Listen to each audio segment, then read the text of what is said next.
continuando aí a matéria da aula passada, que a gente viu até tipos de entidades e atributos, hoje a gente vai falar de uma parada rápida, que é basicamente para vocês entenderem, que é a parte de normalização de banco de dados, tá? E aí, após falar da normalização, a gente já vai começar a prática dentro do SQL Server, tá? Então, eu achei aqui, obviamente eu não tenho essa matéria escrita em nenhum lugar, né? Então eu peguei aqui um site qualquer não, né? Porque senão a gente denigra a imagem do site, né? Esse site aqui, desse Diego Machado, e eu vou utilizar ele para poder falar para vocês sobre normalização, que é uma coisa assim muito importante quando você trabalha com banco de dados e que boa parte das pessoas erram. Vamos lá. Então, de cara, a gente tem que entender qual é a importância da normalização dentro de um banco de dados. Bom, bancos de dados, o nosso banco de dados relacional, ele é formado por relações. Cada relação é uma tabela, tá? Então essa relação ela recebe nomes diferentes dependendo da fase do projeto que a gente está. Projeto conceitual, lógico ou físico, né? Então ela pode ser chamada de entidade se ela for um projeto conceitual ou um projeto lógico. Ela pode ser chamada de tabela se ela já tiver um projeto físico, enfim. O que na verdade são essas tabelas? Essas tabelas são conjuntos, tá? Conjuntos que vocês aprenderam lá na quarta série, né? Ok? E cada conjunto, né? Vocês bem sabem que a teoria dos conjuntos vocês aprenderam na aula de matemática, né? Então, essa teoria de conjuntos, existe uma teoria também por trás dela que é aplicada a banco de dados de forma que vocês não repitam valores desnecessários. É como se vocês repetissem dados de dentro do conjunto desnecessariamente.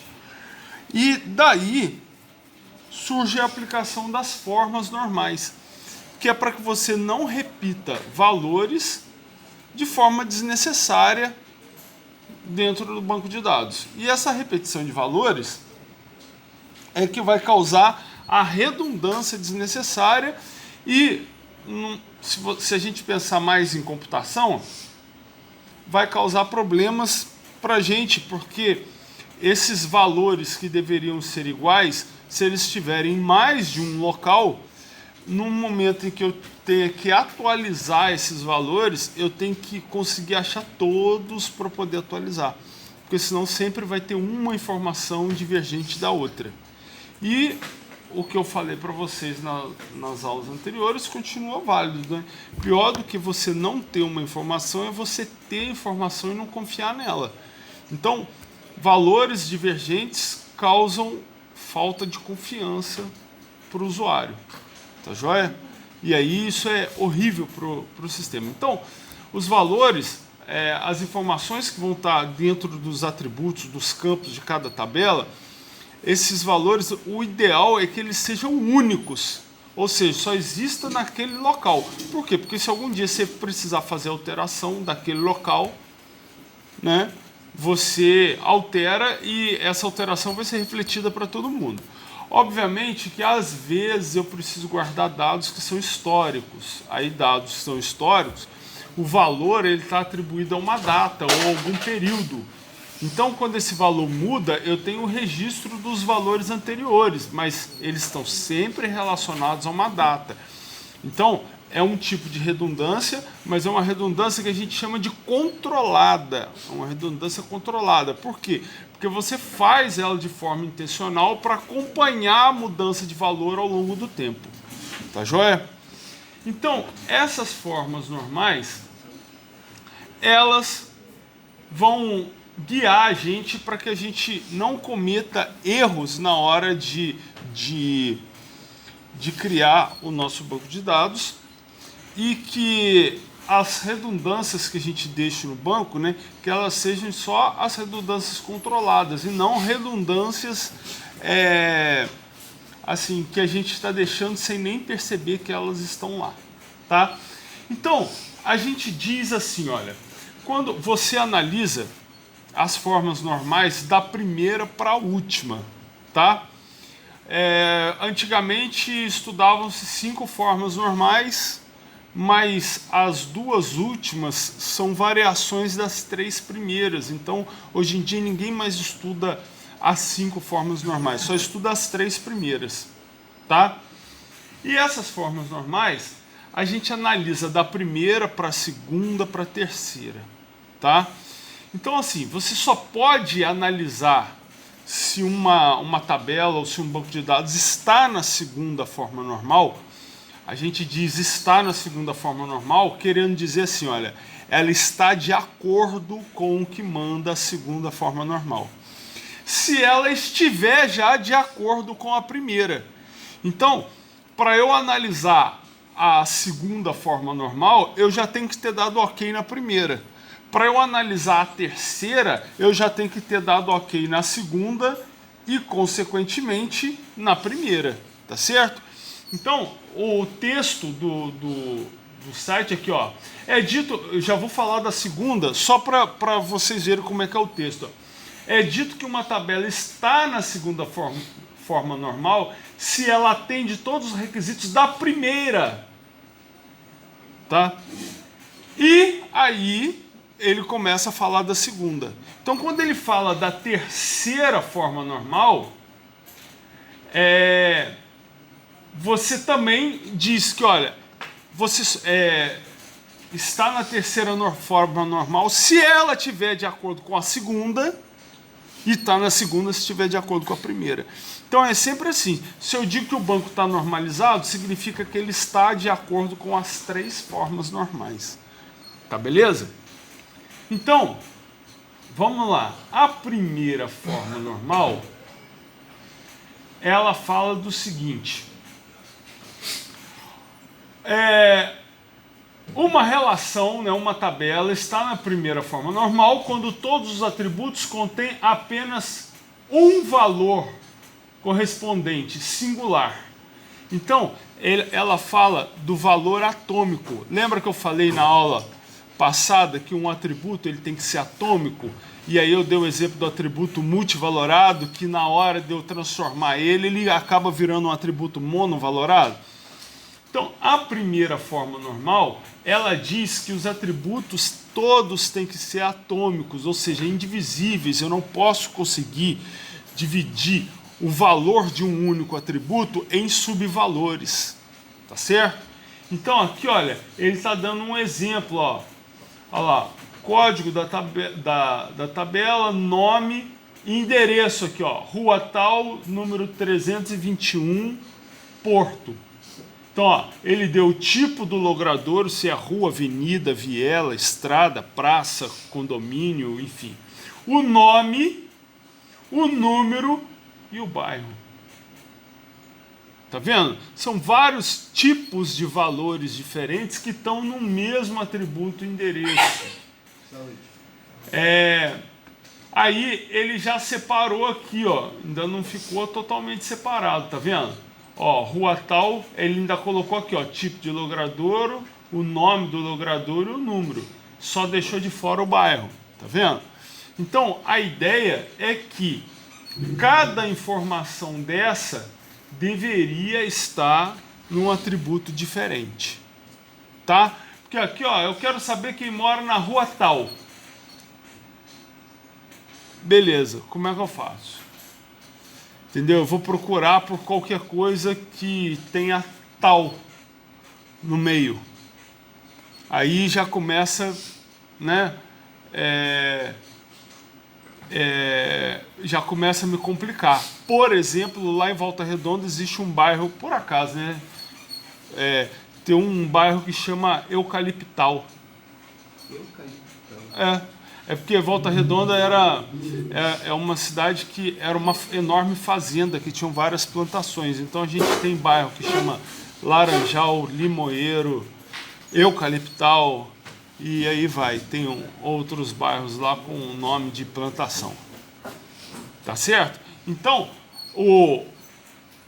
se eu procurasse e o banco tivesse aqui, a rua tal, ela traria também pessoas do bairro Eucaliptal, porque ele ia procurar por tal, né? Eu teria que fazer porque eu não tenho um campo específico para procurar só por nome de rua. Então eu já começo a trazer dados errados. Tá vendo? Então esse é o grande problema que vai acontecer. Bom, então a primeira forma normal diz que todos os atributos têm que ser indivisíveis. Eu não posso dividir eles em vários tipos de informação. Segunda forma normal, ela tem que atender todos os requisitos da primeira forma normal. E se os registros na tabela que não são chaves dependam da chave primária em sua totalidade e não apenas em parte dela. A segunda forma normal trabalha com essas irregularidades e previne que haja redundância no banco de dados. Então aí ele está mostrando aqui como é que vai analisar, né? Devemos localizar os valores que dependem parcialmente da chave primária e criar tabelas separadas para esses conjuntos. Então olha só, eu tenho uma tabela aqui, eu não sei como é que ele deu o nome dessa tabela, mas acredito que seja uma tabela de locação, tá certo? Por quê? Porque eu tenho aqui ó, o código da locação, o código do filme que está sendo locado e a data de devolução. Tá beleza? Ok. E aqui o cliente que está locando.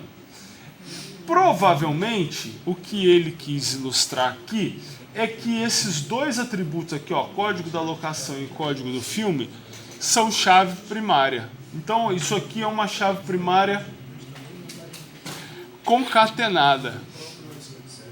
Tá beleza? Só que o nome, o título do filme, ele não depende dos dois atributos, ele está dependendo só do código do filme. Para um código de filme 201, só pode ser esse filme, o Matrix. A Matrix.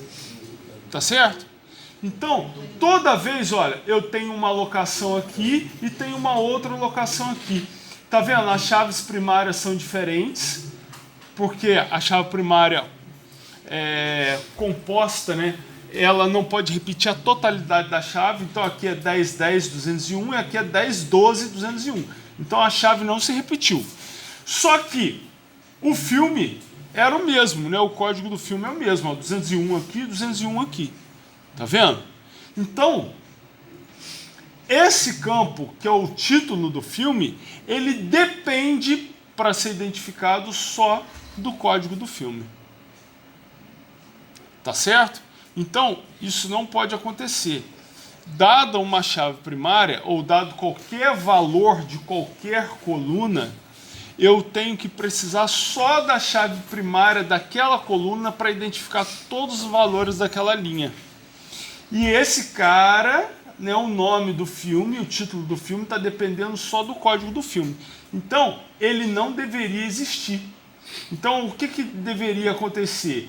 Ter uma tabela separado, né, para que eu tivesse filme, né, e essa tabela fizesse relacionamento com a locação que está aqui.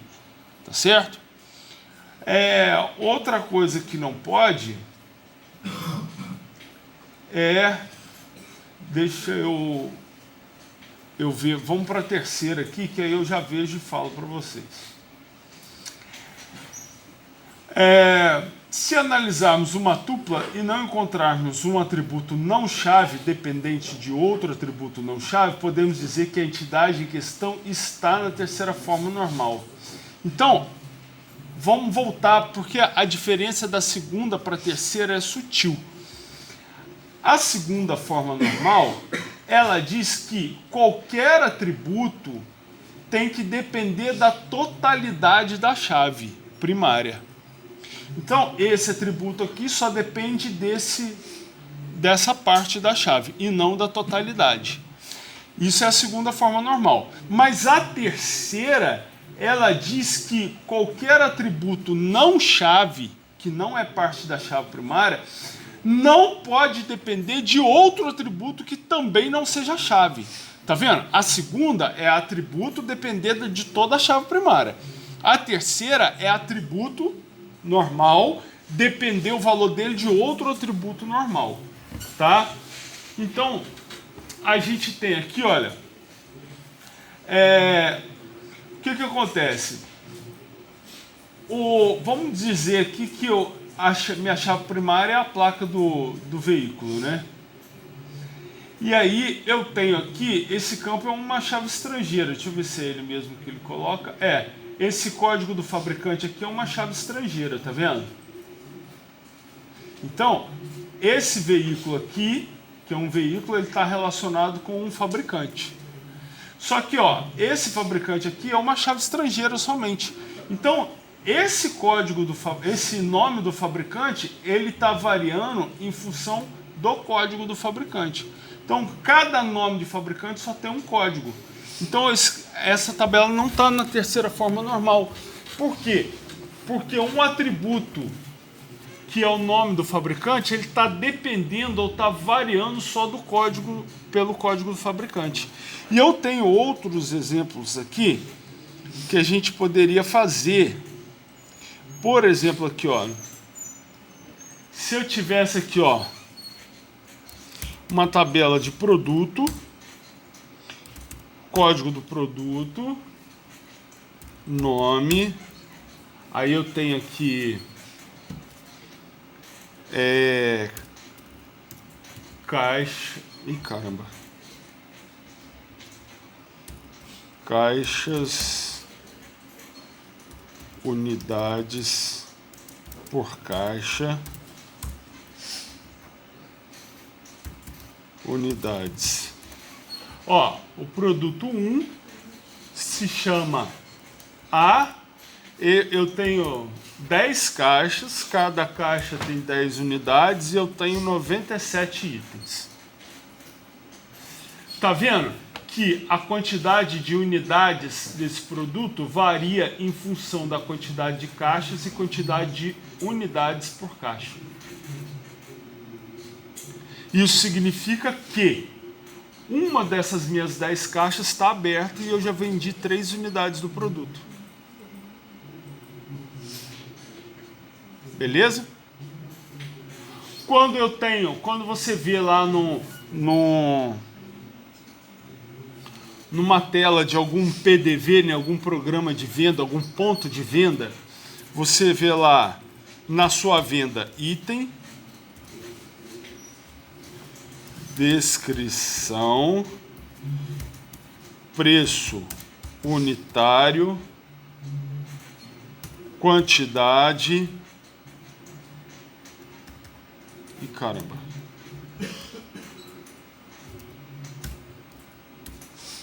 Quantidade total.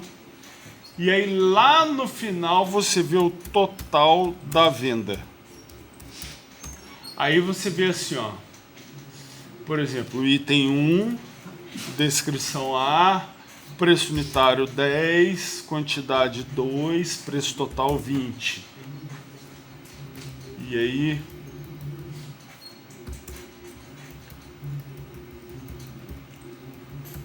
item 2, B, 5, 6, 30. Tá vendo? Olha só, você tem numa venda, o item que está sendo vendido é o item A, ele custa R$10, estou vendendo 2 unidades, deu 20. O item B custa R$5, estou vendendo 6 unidades, deu 30, e o total da venda deu 30. Esse campo aqui e esse campo aqui são campos calculados. Eles não devem existir na sua tabela no banco de dados. Por quê? Porque esse campo aqui, ó, é a multiplicação, é o resultado da multiplicação de preço unitário e quantidade que está sendo vendida.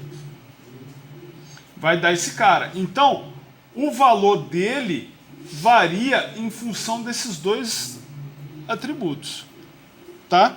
Então, esse campo aqui, ele existe só na tela do computador, só na interface, tá? Mas ele não existe na tabela do banco de dados. Esse campo aqui, ele é a soma desse outro aqui. Então, ele também não existe. Vamos levar isso para jogos? Ranking. O que é o ranking? O que é o ranking? Tabela das colocações. Isso aí, as duas coisas estão certas. Você falou o que ele falou. O ranking, ele está pontuando tudo que você fez no jogo. Ele está pegando todos os pontos que você fez no jogo, somando e classificando do maior para o menor, certo? Então, existe no nosso jogo algum campo chamado ranking? Não. Não pode ter. Por que não? Porque o ranking é a soma de tudo que você faz no jogo. É a soma de todos os pontos que você consegue. Então, na hora de eu fazer uma consulta no banco, na hora, eu quero saber o ranking. A forma correta de fazer não é eu ter um atributo chamado ranking e eu colocar, somar ali dentro todos os pontos que você faz. Não. A forma correta é eu ter algum local que vai registrando cada pontuação que você faz, e aí o dia que eu quero saber o ranking, eu pego e seleciono todo mundo que tem ponto, faço o somatório de cada pontuação e mostro da ordem decrescente, né, do maior para o menor.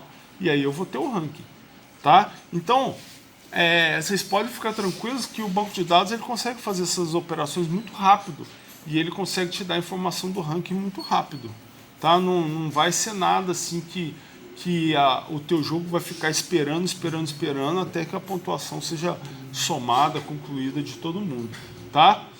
Mas, e ainda tem alguns macetes que você pode fazer, né? Por exemplo, você não precisa ter, quando você vai consultar o ranking, você não precisa ter do milésimo cara de uma vezada só. Você pode consultar ranking de 20 em 20 pessoas, 30 em 30, 50 em 50. Então isso fica muito rápido, tá? Tranquilo? Beleza? Então, essa é a terceira forma normal. E aí, a gente tem sempre que tomar cuidado para na hora de fazer a modelagem, você vai fazer a modelagem normalmente, igual a gente foi fazendo nos processos anteriores aí, e depois que você termina a modelagem, que você já definiu as entidades, os relacionamentos, os atributos, tudo direitinho, aí o que você tem que fazer? Você tem que passar o olho nas tabelas e verificar, isso aqui é um atributo que deveria existir, ele está na primeira forma normal, ele está na segunda, ele está na terceira, beleza, se está tudo certo, passa. Vamos para a próxima tabela, vamos para os atributos de relacionamento. Você tem que passar você tem que passar um olho crítico nisso tudo aí, para depois você, vamos dizer assim, você acreditar que o seu banco de dados está normalizado, para daí você começar a construir as coisas em cima dele, tá? Tranquilo? Porque, cara, quando você descobre, no momento que você está fazendo o banco, é muito rápido você consertar. Agora, se você descobrir depois que você está fazendo o teu jogo, pô, você tem que ir desfazendo e refazendo um monte de coisa até chegar no banco de dados. Tá joia?